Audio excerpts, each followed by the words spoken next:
बौद्धिक आश्रम में दीप शिखा ध्यान, त्रिनेत्र ध्यान काफ़ी समय से साधकों को लाभ पहुंचा रहे हैं। ये दीप शिखा ध्यान और त्रिनेत्र ध्यान की अपनी विशेषताएं हैं और इन दोनों ध्यान से धार्मिक, आध्यात्मिक और वैज्ञानिक लाभ और इतने अधिक लाभ कि आप उनको जब अनुभव करते हैं, उनका अनुभव करते हुए जब आप लाभ स्वयं लेते हैं या दूसरों को लाभ लेते हुए देखते हैं, तब आपको लगता है कि दीप शिखा ध्यान और त्रिनेत्र ध्यान कितने पूरे मानव मात्र के लिए उपयोगी हैं। आज हम दूसरे ध्यान पर आपका ध्यान आकर्षित करेंगे। ये दूसरी प्रकार का ध्यान है और ये बहुत ही आवश्यक ध्यान है और इसका नाम है मृत्यु ध्यान। ये गाइडेड ध्यान की श्रेणी में आता है और मृत्यु ध्यान जैसा कि नाम से ही स्पष्ट है, इसमें ध्यानावस्था में हम मृत्यु के निकट साधक को ले जाने की कोशिश करते हैं, भाव उत्पन्न करते हैं और एक स्थिति आती है जब आप इस ध्यान की उच्चता में पहुंच जाते हैं। आज हम जो चर्चा कर रहे हैं वो इस ध्यान की जो अवस्था आप प्राप्त करते हैं उससे कौन कौन से विशेष लाभ होते हैं, चर्चा का विषय ये है। और जो लाभ भी होते हैं वे दूसरे ध्यानों की अपेक्षा क्या कोई अतिरिक्त लाभ होते हैं या विशिष्ट लाभ होते हैं, इस पर भी चर्चा करते हैं। जैसा कि हम सभी जानते हैं कि जीवन जन्म एक सत्य के साथ आरंभ होता है, वहीं एक सत्य हमेशा आपके हमारे पास आता है, कभी न कभी आता है, कहीं न कहीं आता है, किसी क्षण आ जाता है और वो सत्य है मृत्यु, डेथ,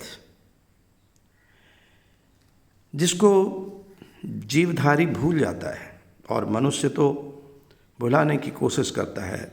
वो ऐसे जीवन जीता है कि जैसे मृत्यु हो ही ना, और इस जीवन में फिर वो ऐसे ऐसे कार्य करता है, ऐसे यहाँ तक कि अपराध में लिप्त हो जाता है, भौतिक सुखों में लिप्त हो जाता है, इंद्रिय सुखों में लिप्त हो जाता है और लिप्तावस्था इतनी उसकी बड़ी होती है कि वो भूल जाता है कि उसकी मृत्यु भी होनी है। और मृत्यु के क्षण जब नज़दीक आते हैं, बहुत निकट आते हैं, तब वो बहुत ही विचलित होता है, अत्यधिक कष्ट में अपने को पाता है, असहाय पाता है। उसको लगता है ये जीवन उसने गंवा दिया। जीवन का उद्देश्य तब उसको महसूस होता है कि ये नहीं था जिसके लिए वो जी रहा था या जिस तरह वो जी रहा था। मृत्यु ध्यान में अभी हम धार्मिक आध्यात्मिक लाभ के स्थान पर पहले बात कर लें कि इससे जीवन में जो हमारा सुखी जीवन होता है, जब तक हमारा जीवन होता है तब तक कौन से विशिष्ट लाभ हैं। तो एक विशिष्ट लाभ जिसकी चर्चा करते हैं, जो कि अन्य ध्यानों में भी मिल सकता है, मिलता भी है, मगर इस ध्यान में, जिसको हम मृत्यु ध्यान कहते हैं, इसमें वो लाभ बहुत उच्च स्तर का मिलता है, बहुत अधिक मिलता है, अधिक मात्रा में मिलता है। मानसिक बीमारियां विश्व में बहुत अधिक हो गई हैं। जैसे जैसे मनुष्य का भौतिक विकास बढ़ा है, दुनिया ने प्रगति की है, वैसे वैसे मानसिक व्याधियां बढ़ी हैं और बहुत बढ़ी हैं, जिसमें दो व्याधियां, एक तनाव, और तनाव की भी स्थिति भीषण तनाव। भीषण तनाव पूरे दुनिया के हर देश में, हर समाज में मनुष्य जी रहा है। और जितना विकसित मनुष्य है, जितना अधिक मानसिक कार्य करता है, उतना ही उसको तनाव अधिक होता है। उन परिवारों में जहाँ बहुत ही विकास कर चुके हैं, मानसिक कार्य अधिक करते हैं और पूरा जीवन इस तरह से संभालते हैं जैसे सारी सत्ता के केंद्र में वही हो, सारी सत्ताएं उनके इर्द गिर्द घूमती हैं, और होता यह है कि तनाव बढ़ता है, और तनाव भी भीषण तनाव की स्थिति में पहुंच जाता है। इसी से एक और भयानक स्थिति पैदा होती है, भयानक बीमारी कह सकते हैं, वो है अवसाद, डिप्रेशन। डिप्रेशन बहुत ही खतरनाक भी होती है, और डिप्रेशन जिसे हम अवसाद कहते हैं, उससे केवल मस्तिष्क नहीं प्रभावित होता है, बल्कि पूरा शरीर, संपूर्ण इंद्रियां, कर्मेंद्रियां, ज्ञानेंद्रियां सब प्रभावित होती हैं। और अवसादग्रस्त व्यक्ति देखा जाए तो उसका जीवन नरक हो जाता है। वो जीवन को बोझ समझने लगता है। डिप्रेस्ड रहते रहते उसके काम में बड़ा विपरीत प्रभाव पड़ता है। हर काम में वो पिछड़ जाता है, जीवन की दौड़ में पिछड़ने लगता है।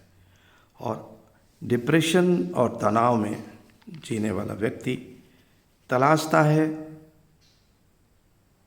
उसके उपाय, तो कभी डॉक्टर के पास, कभी वैद्य के पास, कभी हकीम के पास, कभी नेचुरोपैथी में, भांति भांति की तलाश में वो भटकता है।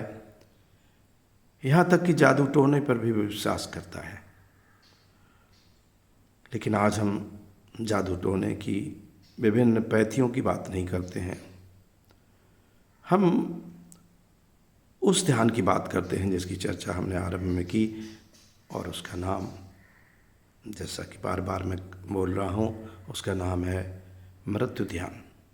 मृत्यु ध्यान एक ऐसा ध्यान है, जब साधक इसको करता है तो जैसे वो कुछ दिनों में ही महसूस करता है कि उसके अंदर अवसाद जो व्याप्त था, जो डिप्रेशन था, जो भीषण तनाव था, उसमें बहुत तेज़ी से कमी आई है।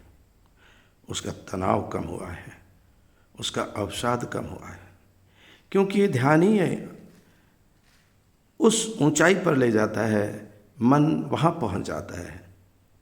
आपका पूरा जो मन का संसार है, पूरी सोच है, पूरी दृष्टि है, जीवन को देखने की दृष्टि, वो धीरे धीरे बदलती है, और स्वतः आपके अंदर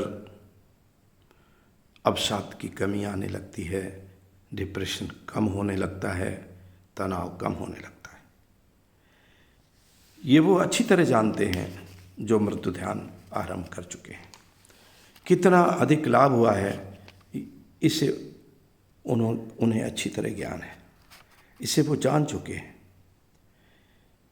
इन दो भयानक बीमारियों के साथ साथ मन की, मस्तिष्क की अनेक और बीमारियां हैं जिनमें मृत्यु ध्यान लाभ पहुंचाता है।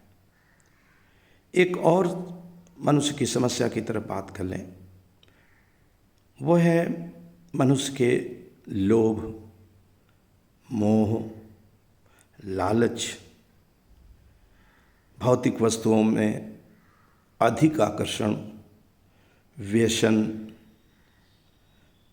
और घमंड, अहम। इस तरह के जो दुर्गुण हैं वे अगर एक सीमा से बहुत बढ़ जाए तो व्यक्ति का जीवन नरक हो जाता है। इन दुर्गुणों को बहुत हद तक कम करने में मृत्यु ध्यान लाभकारी है। और इन दुर्गुणों के साथ में जहाँ वो लोभ को कम करता है, लालच को कम करता है, मोह को कम करता है, साधक के घमंड को कम करता है, क्योंकि इनके कारण व्यक्ति बहुत ही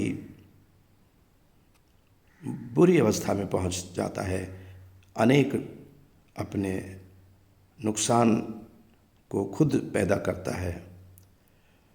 और दुर्गुणों की चर्चा करते समय हम ये भी देखते हैं कि अनेक व्यक्ति इन्हीं दुर्गुणों के रहते अपराधी किस्म के हो जाते हैं, अपराध करने लगते हैं और छोटे अपराधों से लेकर के बड़े बड़े अपराध, माफिया की श्रेणी के अपराध यहाँ तक करने लगते हैं। अब मृत्यु ध्यान में व्यक्ति उस अवस्था में पहुँचने लगता है जहाँ उसके अंदर के दुर्गुण कम होते हैं, साथ में उसके जो अपराध की भावना होती है, जो हिंसक भावना होती है, आपराधिक प्रवृत्ति होती है, उसमें रुकावट आती है। तेजी से वो प्रवृत्ति रुकती है और सद्गुण पैदा होते हैं। हिंसात्मक प्रवृत्ति रुक करके व्यक्ति अहिंसक होने लगता है। इसलिए जहाँ समाज में भयानक अपराध व्याप्त हो गए हों, अपराध बढ़ गए हों, वहाँ समाज के जीवन में अगर मृत्यु ध्यान आगे बढ़ते हुए किया जाए तो निश्चित रूप से इसका लाभ व्यक्ति को भी और पूरे समाज को मिलेगा। मृत्यु ध्यान जो कभी गीता ने उपदेश में कहा था, कृष्ण ने कहा था अर्जुन से, निष्काम भाव करने का उपदेश दिया था। कहा था कि डिटैच होकर के काम करो, निष्काम भाव से काम करो। किसी भी कर्म का उद्देश्य होना चाहिए कि वो सकाम न रहे, निष्काम रहे। और निष्काम जीवन यापन की जो शिक्षा हमें विभिन्न धर्म ग्रंथों में भी मिलती आई है, उसको मृत्यु ध्यान बहुत अच्छे ढंग से निभाता है। मृत्यु ध्यान आपके अंदर निष्काम भाव पैदा करता है। मृत्यु ध्यान आपके अंदर जो काम पिपासा होती है उससे दूरी बनाता है। काम में जो लगाव होता है, और इस हद तक लगाव कि व्यक्ति फल को ही स्वयं अपना काम समझने लगता है और फल की इच्छा में वो इतना लिप्त हो जाता है कि वो हर तरह की हथकंडे अपनाता है, हर तरह की कोशिश करता है, केवल उसको फल दिखाई देता है। वो निष्काम नहीं रहता है, डिटैच नहीं रहता है। तो ये जो मृत्यु ध्यान है ये आपको डिटैचमेंट सिखाता है, आपको निष्काम होना सिखाता है। और वो जो ज्ञान था कर्मण्येव अधिकारस्ते मा फलेषु कदाचन ते कर्म फल हेतु भूमा संगोऽस्तु कर्मणि। तो ये जो ज्ञान है, निष्काम होने का ज्ञान, ये मृत्यु ध्यान का बहुत ही विशिष्ट गुण है। तो मैं आशा करता हूँ कि हमारे साधक जरूर कोशिश करेंगे ये ध्यान सीखने का, बौद्धिक आश्रम में आकर के इस ध्यान का अभ्यास करने का, और फिर अपने निवास में आप बताई गई रीति से इस ध्यान को करते रहेंगे और जितने भी लाभ आप ले सकते हैं वे ले सकते हैं तो ज़रूर लें। और यहाँ अभी हमने आध्यात्मिक लाभ, दार्शनिक लाभों का विवरण नहीं दिया है, उसका विवेचन नहीं किया है। हम कभी उस पर भी चर्चा करेंगे कि दार्शनिक लाभ, धार्मिक आध्यात्मिक लाभ इस मृत्यु ध्यान से और क्या मिलते हैं। लेकिन संक्षेप में हमने धार्मिक लाभ का उदाहरण दे दिया था। लेकिन विशेषकर जो मानव का जीवन है उसमें क्या लाभ हो रहे हैं, वर्तमान जीवन में क्या लाभ हो रहे हैं, उस पर ही आज की चर्चा केंद्रित थी। आज का यहीं चर्चा का अंत करते हैं और विराम लेते हैं। और मृत्यु की चर्चा हुई तो इस भाव से कि किसी को भी कभी भी मृत्यु आ सकती है, इसलिए बहुत ही ज़्यादा इस संसार में लिप्त होने की कोशिश ना करें। इसी भाव के साथ आज का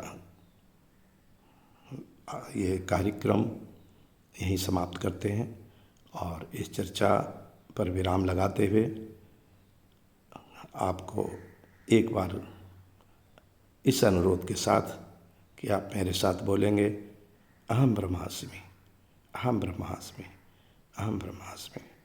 एवमस्तु, एवमस्तु।